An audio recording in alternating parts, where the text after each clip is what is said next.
Hello বন্ধুরা, তোমরা সবাই কেমন আছো? আজকে আমি চাইনিজ বিএল ড্রামা এবিও ডিজায়ারকে এপিসোড 3 পার্ট 1টিকে বাংলা অনুবাদ করতে চলেছি। তোমাদের ভালো লাগলে প্লিজ সাবস্ক্রাইব করে দিও। গাইস, তোমরা সাবস্ক্রাইব করছো না, প্লিজ সাবস্ক্রাইবও করে দিও। কাহিনী স্টার্ট হয়, আমাদের দেখানো হয় যে মিস্টার হুয়াংকে তার ঘরে ড্রপ করে দেয়, আর হুয়াং তাকে বলে যে আপনি যদি ফ্রি থাকেন তাহলে আমাকে জানাবেন, আমি সত্যি আপনাকে একটা ডিনার করাতে চাই। এটা শুনে মিস্টার সাং বলে যে কোনো ব্যাপার না, তুমি যাও, এখন ঠান্ডাও পড়ছে, তো তোমাকে তো ভাবতে হবে না। পরের দিন অফিসে দেখানো হয় যেখানে মিস্টার সাংয়ের সেক্রেটারি আসে আর তাকে কিছু স্টেটমেন্ট দেয় এই মান্থের, যে আপনার বোন এত টাকা 1.24 মিলিয়ন টাকা এক মাসে শেষ করেছে আর সব কিছু আপনার নামে বিল এসেছে। তো সে সাইন করে দেয়। তারপরে তার হাতে একটা এনভেলপ দেখতে পায়, যেটা দেখে মিস্টার স্যাং বলে যে এটা কি তোমার হাতে? তো এটা শুনে তার সেক্রেটারি বলে যে মিস্টার হুয়া আমাকে এটা আপনাকে পাস করতে বলেছে, উনি বলেছেন যে আপনাকে পয়সাটা দিতে। তো মিস্টার স্যাং বলে যে ও সত্যি রিপ্লাই করতে যায় আমাকে পয়সাগুলো।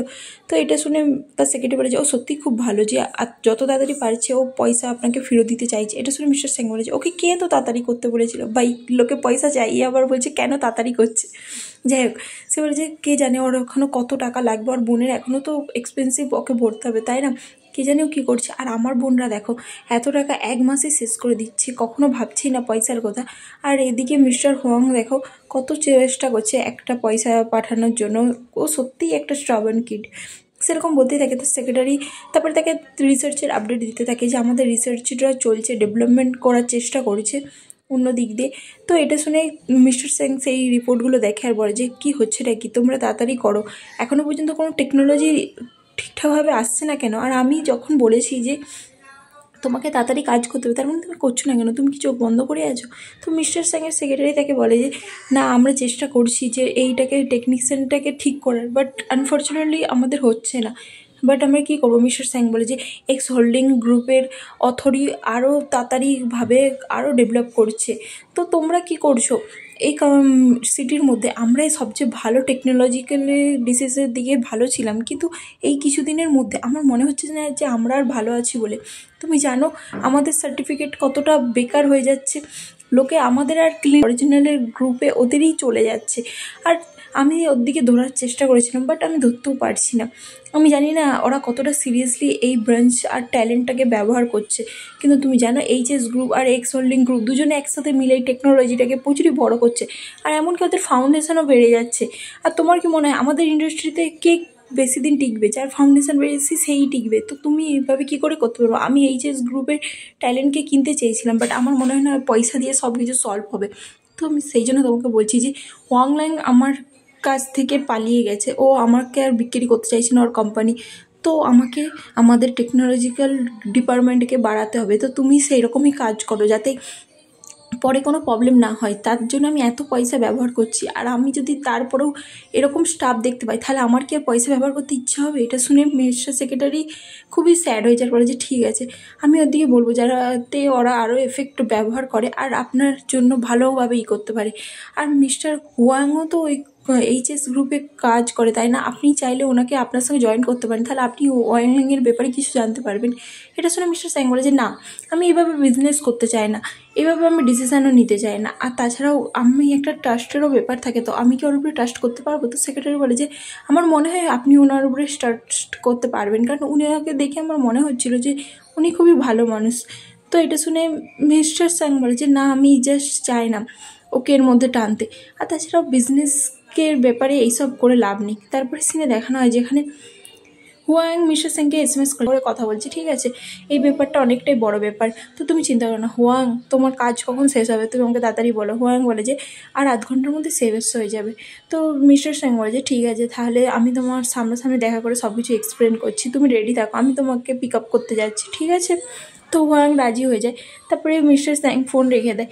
দেখানো হয় যে মিস্টার স্যাং পৌঁছে যায় অফিসের সামনে এইচএস গ্রুপের, আর সেখানে ওয়েট করতে থাকে। তখনই হুয়াং সেখানে আসে আর বলে যে মিস্টার স্যাং যে তুমি এখানে দাঁড়িয়ে আছো কেন, চলে এসো ভিতরে গাড়িতে। হুয়াং ভিতরে আসতেই জিজ্ঞাসা করে যে আপনি কি সত্যি পয়সাটা পাননি?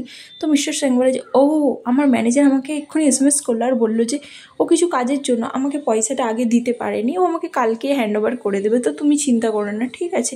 এটা শুনে তো হুয়াং যেন একটা ধীর নিঃশ্বাস ফেলে আর বলে যে আমি আপনাকে নেক্সট মান্থে আরও পয়সা পাঠিয়ে দেবো আমার স্যালারি পেলেই, তো আপনি চিন্তা করবেন না, আমি যত তাড়াতাড়ি পারবো আপনাকে পয়সা ফেরত দিতে থাকবো, আমি আমার নেক্সট পেমেন্ট তাড়াতাড়ি পাঠিয়ে দেবো। এটা শুনে মিস্টার স্যাং বলে যে কোনো দরকার নেই, তো হুয়াং তাকে বলে যে না মিস্টার স্যাং, আমি আপনাকে 6 মাসের মধ্যেই পয়সা পাঠিয়ে দেবো। তো মিস্টার স্যাং বলে যে তুমি আমাকে যতক্ষণ পারবে পয়সা দাও, আমার কোনো অত তাড়া নেই, তো তুমি তো চিন্তা করো না, ঠিক আছে, এটা তোমার উপর ডিপেন্ড করে তুমি কতক্ষণ পয়সা দিবে। আর তাছাড়া এই পয়সাগুলো আমার কাছে কিছুই নাই, তো সেই জন্য আমি এত এটা নিয়ে ভাবছিও না, তুমি চিন্তা করো না। আর তাছাড়াও তোমার বোনের তো এইসবের সার্জারি হয়েছে, ওর তো এখনও মেডিকেল বিলের এক্সপেন্সিভ আছে, তাই না? তো তুমি কি করবে তখন? তখন কি আবার ডক্টরের কাছে যে তার কাছে ভিক্ষা চাইবে যে প্লিজ ডক্টর আমাকে আরও কিছুদিন টাইম দিন, আমি আপনাকে আস্তে আস্তে পয়সা পেমেন্ট করে দেবো? এরকম কিছু করতে হবে না, ঠিক আছে? তুমি আগে নিজের বোনের ট্রিটমেন্টের কথা ভাবো, আমাকে পরে পয়সা দিলেও হবে। তো এটা শুনে হুয়াং মিস্টার স্যাংকে থ্যাংক ইউ বলে। মিস্টার স্যাং হুয়াংয়ের দিকে তাকায়, আর তার সুইটনেস আর কিউটনেস দেখে মিস্টার স্যাং তার সামনে যায় আর বলে যে হুয়াং তুমি এত হট হচ্ছ কেন, তুমি ঠিক আছে তো, তোমার ফেস এত রেড হয়ে যাচ্ছে কেন? এটা শুনে হুয়াং বলে যে না না এরকম কিছুই না, আমি ঠিক আছি। তো মিস্টার স্যাং তার থেকে দূরে সরে যায়। তারপরে সে তাকে বলে যে by the way mister Sang, আমি আপনাকে একটা কথা বলতে চাই। তো সে বলে যে হ্যাঁ বলো। তো হুয়াং বলে যে আমি কি আপনাকে ওই চ্যাটে অ্যাড করতে পারি, যেমন আমাদের এখানে হোয়াটসঅ্যাপ হয় না, সেরকমই ওদের ওখানে ওই চ্যাট হয়। তো সে তাকে হ্যাঁ বলে দেয়, তো তারা দুজন অ্যাড করে নেয়। তারপরে সে তাকে ঘর ড্রপ করতে চলে আসে। হুয়াং ঘরে আসার পরে গাড়ি থেকে নেমে বলে যে থ্যাংক ইউ আমাকে ঘর ড্রপ করার জন্য, আর নিজে ফিরে যাওয়ার সময় কেয়ারফুল থাকবেন। তারপর সে যখন তার ঘরকে যায়, এখানে একটা গ্র্যান্ডমা আসে আর বলে যে হেই তুমি নতুন রেন্ট নিয়েছো না এই জায়গাটাকে, তুমি এত লেট কাজ করো, সত্যি তোমাকে একজন ড্রপ করতে এসেছে, এটা কি তোমার ফ্রেন্ড হয়? খুবই ভালো তাই না, যে তোমাকে এত লেটেও কেউ ঘর ড্রপ করতে এসেছে, ও খুবই ভালো পারসেন। তো এটা শুনে হোয়াংও বলে যে হ্যাঁ ও সত্যিই ভালো পারসেন। তখন সেই গ্র্যান্ডমাটা বলে যে তুমি চিনো না, এখানে যারা যারা তোমার বন্ধু আছে সবাইকেই রিচ মনে হচ্ছিলো, আগের দিনও যেই ছেলেটা তোমাকে মুভ ইন করতে সাহায্য করেছিল আমার মনে হচ্ছিলো ও রিচ হয়, তাই না? হুয়াং তার কথা উত্তর দেয় না, আর ঘরের ভিতরে ঢুকে যায়। তারপরে মিস্টার স্যাংকে দেখা নাই যে হুয়াং তাকে এসএমএস করে যে মিস্টার স্যাং আমি হুয়াং, আপনি কি ঘর সেফলি পৌঁছে গিয়েছিলেন? তো সে কিছু রিপ্লাই দেয় না। পরের দিন কোম্পানিতে দেখা নাই যখন মিটিং চলছিল, তারপরে মিস্টার সেক্রেটারি বলে যে ঠিক আছে আজকের মিটিংটা হয়ে গেছে, আমরা পরে আবার কথা বলবো, তো তোমরা তোমাদের কাজে ফিরে যাও। বলছে তারা কাজে ফিরে যায়, বেশ মিস্টার স্যাং ওখানে বসে থাকে। তো হুয়াং তাকে এসএমএস করে যে আমি অফিস চলে এসেছি, আপনি কোথায়? তো সে বলে যে আমিও অফিসে আছি। তো হুয়াং তাকে বলে যে আমি আপনার জন্য কিছু কুকিজ বেক করেছিলাম, আমি ওটাকে আপনার কোম্পানির ড্রাগসের মধ্যে ডেলিভার করে দিয়েছি, তো আপনি প্লিজ ওটা নিয়ে নেবেন। আর ফ্লেভারটা আপনার কীরকম পছন্দ আমি জানি না, সেই জন্য আমি অরিজিনাল কুকিজই বানিয়েছি, আপনার যদি না কিছু মাইন্ড করেন তাহলে ওগুলো আপনি পুরো খেয়ে নেবেন। তারপরে সেক্রেটারি আসে আর মিস্টার স্যাং তাকে বলে যে যাও কুকিজ নিয়ে আসো, নিচে থেকে নিয়ে আসো, ঠিক আছে, আমার জন্য ওটা কেউ পাঠিয়েছে। এটা শুনে সেক্রেটারি বলে যে কিন্তু স্যার আপনি তো ইউজুয়ালি সুইট অ্যাভয়েড করেন তাই না? এটা শুনে মিস্টার স্যাং বলে যে তোমাকে যেটা বলছি তুমি সেটা করো, ঠিক আছে? তো সে বলে যে ঠিক আছে বলতে সে তাকে কুকিজ এনে দিয়ে দেয়। আর মিস্টার স্যাং কুকিজ দেখে খুবই খুশি হয়, যেখানে একটা চিটও ছিল যেখানে লেখা ছিল যে এটা হোমমেড কুকিজ, তো আপনি এটা খেতে পারেন। আমি এর টেম্পটা কন্ট্রোল করার চেষ্টা করেছিলাম, বাট এটা একটু জ্বলে গেছে, আমি এটাকে ওয়েস্ট করতে চাইনি, কিন্তু আপনি এটাকে খেয়ে দেখুন আপনার কেমন লাগছে, ভালো না লাগলে আমি পরে আপনার জন্য আরও বানিয়ে দেবো। তো সেই জন্য সে সেটাকে খায় আর বলে যে এই কুকিজগুলো তো অতটাও ভালো নয় খেতে। তো এটা শুনে মিস্টার হোয়াং বলে যে আপনি চিন্তা করবেন না, নেক্সট বার আমি আপনার জন্য আরও ভালোভাবে বানিয়ে দেবো, ঠিক আছে? এটা শুনে সে খুশি হয়ে যায় মিস্টার স্যাং। আর দেখা যায় যে এখানে হোয়াংয়ের আওয়াজ শোনা যায়। মানুষের অ্যাফেকশন এমনই হয় যেটা কখনো বা মাসেলের মতন হয়, যেটাকে বারবার ট্রেন করলে সেটা এক্সিট করে যায়। যেমন এই মেথডটা কাজ করে, কিছু জিনিসকে যদি তুমি বারবার রোজ রোজ একইভাবে পেতে থাকো বা খেতে থাকো, তখনই সেই সুইটনেসটা তোমার রোজকার দিনের ডিউটি হয়ে যায়, আর তখন সেইটা তোমার ক্যারিয়ার তোমার জীবনের উপরে রিয়্যাক্ট করে, আর সেটা তোমাকে এমন একজন বানিয়ে দেয় যে তুমি সেই সুইট ছাড়া আর থাকতেই পারো না। এইরকমভাবে সেই সুইটনেসটা তোমার জীবনের মধ্যে চলে আসে। আর দেখানো হয় যে লাভও ফার্স্ট এরকমই হয়, যখন সেটা চলে আসে আর সেটাকে তুমি আর বাদ দিতে পারো না। তারপরে দেখানো হয় মিস্টার স্যাং হুয়াংয়ের আইডি চেক করতে থাকে আর সব পোস্টগুলো দেখতে থাকে আর ভাবতে থাকে এই সব কিছু সোশ্যাল মিডিয়ার মধ্যে কেন পোস্ট করে, সত্যিই বোকা একটা ইডিয়েট, আমাকে তো ফার্স্টই বলতে পারতো না, আর অত ট্যালেন্ট হওয়ার কোনো কাজের না।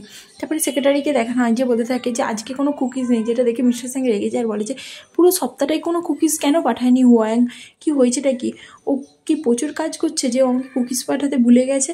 তারপরে দেখানো হয় যে সে এসএমএস করতে থাকে যে তুমি কেন কুকিজ পাঠাওনি, কিন্তু সেটাও পাঠায় না। তারপরে সে ভাবতে থাকে যে কি মেসেজ করবো, তখনই হুয়াং তাকে মেসেজ করে যে গুড মর্নিং মিস্টার স্যাং, আপনি কী করছেন? তো মিস্টার স্যাং তার মেসেজে রিপ্লাই দেয় যে কালকে তুমি কী হয়েছিল? তো সেটা শুনে হুয়াং বলে যে কালকে আমি প্রচুর টায়ার্ড হয়ে গেছিলাম, আমি আমার কাজ নিয়ে প্রচুরই বিজি আছি এই কিছুদিন, সেই জন্য আমি ওভারটাইম করছি, তো সেই জন্য আপনার জন্য কুকিজ আর বানাতে পারছিলাম না আর আপনাকে পাঠাতে পারছিলাম না। আপনি চিন্তা করবেন না, আমি কিছুদিনের মধ্যেই আপনাকে পাঠিয়ে দেবো। এটা তো মিস্টার স্যাং বলে যে তুমি এখন কোথায়? তো সে বলে যে আমি আমার কাজে যাচ্ছি, আমি আপনার জন্য পরে কুকিজ বানিয়ে দেবো। তখনই মিস্টার স্যাং কী করে তাকে ফোন করে আর বলে যে বলো কী হয়েছে। তো হুয়াং বলে যে আমি আমার প্লেসটাকে ছেড়ে একটা ফ্রেন্ডের প্লেসে যাচ্ছি, সেই জন্য আমি কিছুদিন কিচেন ব্যবহার করতে পারবো না। তো আপনি চিন্তা করবেন না, আমি পরে আপনাকে কুকিজ বানিয়ে দেবো। তো মিস্টার স্যাং বলে যে তোমার কোন ফ্রেন্ড, তুমি কোথায় যাচ্ছ? এটা শুনে হুয়াং বলে যে আমি আসলে মুভ আউট করছি ওই জায়গাটা থেকে, কারণ ওই জায়গাটা আবার রিক্রিয়েট হবে, তো সেই জন্য আমাকে আমার রেন্টের যে মালিক সে বলেছে যে ওই জায়গাটা ছেড়ে দিতে, সেই জন্য আমি আমার ফ্রেন্ডের এখন অ্যাপার্টমেন্টে আছি। এটা শুনে মিস্টার স্যাং বলে যে এটা কবে হয়েছে? তো হুয়াং বলে যে এই আগের সপ্তাহেই হয়েছিল। মিস্টার স্যাং বলে যে এখন তুমি কোথায় আছো তাহলে? হুয়াং বলে যে আমি আমার একটা ফ্রেন্ডের অ্যাপার্টমেন্টে আছি, কারণ আমি এখন নতুন জায়গা খুঁজে পাচ্ছি না, সিটির মধ্যে নতুন জায়গা খুঁজে প্রচুরই হার্ড, আর তার উপরে প্রচুরই পয়সা কর লাগে, আর আমি যেই পয়সার এগ্রিমেন্ট আগের ঘরে দিয়েছিলাম সেটাও এখনও পাচ্ছি না, তো সেই জন্য আমি কোনো সুটেবল জায়গাও পাচ্ছি না। এটা শুনে মিস্টার স্যাং বলে যে তুমি ওরকম কী করে সহ্য করতে পারো? তোমাকে ল্যান্ডলর্ড যদি বেরিয়ে যেতে বলে তুমি কী করে বেরিয়ে যেতে পারো? তুমি তো মুখের উপরে ঘরের দরজা ভেঙে দিতে হয়। এটা শুনে হুয়াং হাসে আর বলে যে এটা আমি করতে পারি না মিস্টার স্যাং, ওই ঘরটা আমার না যে আমি ওই দরজাটা ভেঙে দেবো। তো আমার মনে হয় আপনাকে কুকিজের জন্য কিছুদিন ওয়েট করতে হবে। মিস্টার স্যাং বলে যে হুয়াং আমি তোমাকে বলছি শোনো, আমার কাছে একটা ভালো জায়গা আছে, তুমি কি সেই জায়গাটায় থাকতে চাও? আমি তোমাদেরকে হেল্প করব।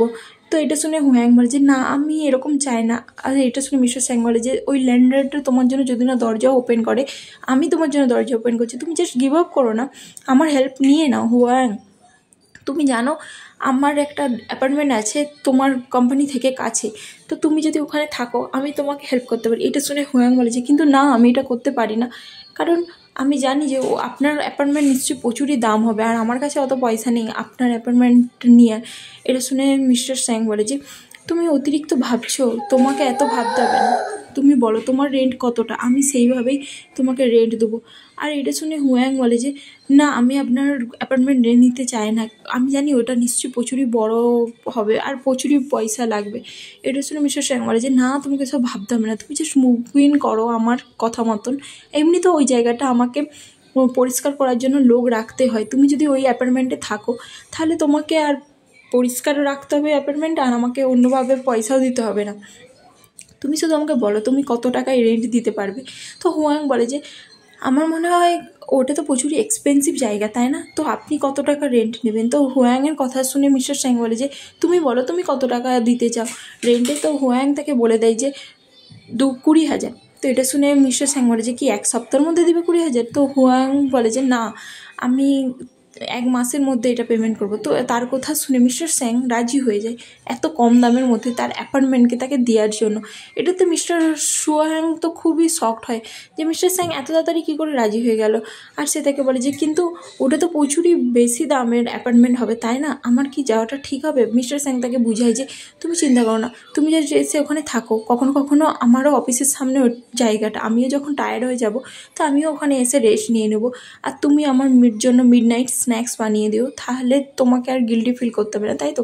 তুমি চিন্তা করো না, ওই প্লেসটা এমনিতেও ফাঁকা আছে, তো তুমি যদি ওখানে থাকো তো ওইটা পরিষ্কারও থাকবে, আর তুমি প্রত্যেক মাসে পরিষ্কার করে দেবে, তো তুমি ওখানে রয়ে যাও। আমি তোমাকে বলছি তোমাকে থাকতে, আমি তোমাকে অ্যাড্রেস আর কোড নাম্বার পাঠিয়ে দেবো, ঠিক আছে? এটা শুনে হুয়াং বলে যে কিন্তু মিস্টার স্যাং আমি ওইভাবে কি করে ওখানে যেতে পারি? মিস্টার স্যাং বলে যে তুমি বেশি ভেবো না, আমি তোমাকে বলছি তো তোমাকে ওখানে শিফট হওয়ার জন্য। তো হুয়াং তার কথাতে রাজি হয়ে যায় আর বলে যে ঠিক আছে আপনি যখন এত জোর করছেন আমি রাজি হয়ে যাচ্ছি। তো মিস্টার স্যাং বলে যে ঠিক আছে, তুমি কি বিশ্বাস করো না যে আমি যদি এসে ওখানে থাকি তোমার সাথে? এটা শুনে হুয়াং বলে যে না না এরকম কিছু না, আমি জাস্ট ভাবছিলাম যে আমি কি করে আপনার ফেভারগুলো নিয়ে আপনাকে রিপে করব। তো মিস্টার স্যাং বলে যে এগুলো কিছুই না, তো তোমাকে অত ভাবতে হবে না, ঠিক আছে? তো হুয়াং বলে যে ঠিক আছে আপনি চিন্তা করবেন না, আমি আপনার কথা মেনে নিচ্ছি। তো সেটা শুনে মিস্টার স্যাং খুশি হয়ে যায় যে হুয়াং জাস্ট অ্যাকসেপ্ট করে নিয়েছে, আর বলেছে তোমাকে চিন্তা করতে হবে না, আমি তোমাকে কাজের পরে পিক আপ করবো, ঠিক আছে? তোমাকে আর তোমার ফ্রেন্ডের কাছ থেকে ফেভার নিতে হবে না, আমি যেটা বলছি তুমি সেটা শোনো তাহলেই হবে। আর আমি তোমাকে অ্যাড্রেস আর কোড নাম্বারগুলো পাঠিয়ে দেবো, ঠিক আছে? তো তুমি যখন ইচ্ছা তুমি আসতে পারো, আমি তোমাকে আজকেই পিক আপ করে নেবো আর তোমাকে মুভ ইন করতে সাহায্য করবো। তো সেও তাকে থ্যাঙ্কস বলে দেয়। তারপরে সিনে দেখানো যে হুয়াং সেই ঘরটা ছেড়ে দেয় যেখানে সে রেন্ট নিয়েছিল, যেটা সেই আনটা আবার চেল্লাতে থাকে যে তোমরা 3 দিনের মধ্যে মুভ ইন করো, আবার ছেড়েও দাও, সত্যি কি হচ্ছেটা কি? তারপরে সে হুয়াংকে বলতে থাকে, হুয়াং তুমি এইসব মানুষের উপরে বিশ্বাস করো না, তুমি জানো আমার মতো মেয়ে বলেই তোমাকে সহ্য করলো, 3 দিনের মধ্যে তুমি যদি বেরিয়ে যাচ্ছ না, অন্য কেউ হলে তোমাকে ঘর থেকে বেরিয়ে করে দিত, কিন্তু আমি বলেই তোমাকে এখনও বের করে দিইনি।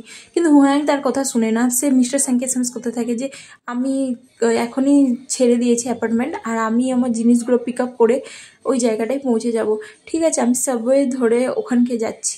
এটা শুনে সেই আনটা বলে যে তুমি আমাকে নেবারহুডরাও আমাকে জানিয়েছে তোমাকে নাকি অনেক বড় বড় ছেলেরা ড্রপ করতে আসে আর নিতেও আসে, তুমি বিশ্বাস করো ওই বড় বড় রিচ একদম বিশ্বাস করো না, তুমি এখনো ইয়ং আছো হুয়াং, ওরা তোমাকে ম্যানিপুলেট করছে, ওরা তোমাকে ইউজ করবে, তুমি আমার কথা শোনো, আমি তোমার ভালো চাই, সেই জন্য আমি এই কথাটা বলছি। ওয়াং ইরিটেট হয় আর বলে যে তুমি একে হ্যান্ড ওভার করো চাবি আর চলো এখান থেকে। এটা শুনে আনটা রেগে যায়, বলে যে হেই তোমার অ্যাটিটিউডটা কী? হ্যাঁ, তুমি এইভাবে কেন আমাকে অ্যাটিটিউডে কথা বলছো? এটা শুনে হুয়াং আরও রেগে যায়, বলে যে নয়সি। তো তার অ্যাসিস্ট্যান্ট এবার এগিয়ে আসে আর বলে যে আপনি ওনাকে ইগনোর করুন আর এনি একটা চেক ধরে আর বলে যে এটা আপনার যত অ্যামাউন্ট দরকার লিখে দাও আর নিজের মুখকে বন্ধ রাখবে, যদি অ্যামাউন্ট নেওয়ার পরও তুমি তোমার মুখ খোলো তাহলে আমি তোমাকে এই দুনিয়া থেকে গায়েব করে দেবো। যেটা দেখে তো আন্ট পুরো শকড হয়ে যায়। আর এখানে এই পার্টটা আমি শেষ করছি। তো আজকের জন্য এটুকুনি ছিল গাইস, তোমাদের ভালো লাগলে প্লিজ সাবস্ক্রাইব করে দিও, আর যারা আগের এপিসোডগুলি দেখোনি তো প্লিজ দেখে নিও, নাহলে তোমরা কিছুই বুঝতে পারবে না। তো আজকের জন্য এটুকুনি, টাটা, বাই বাই।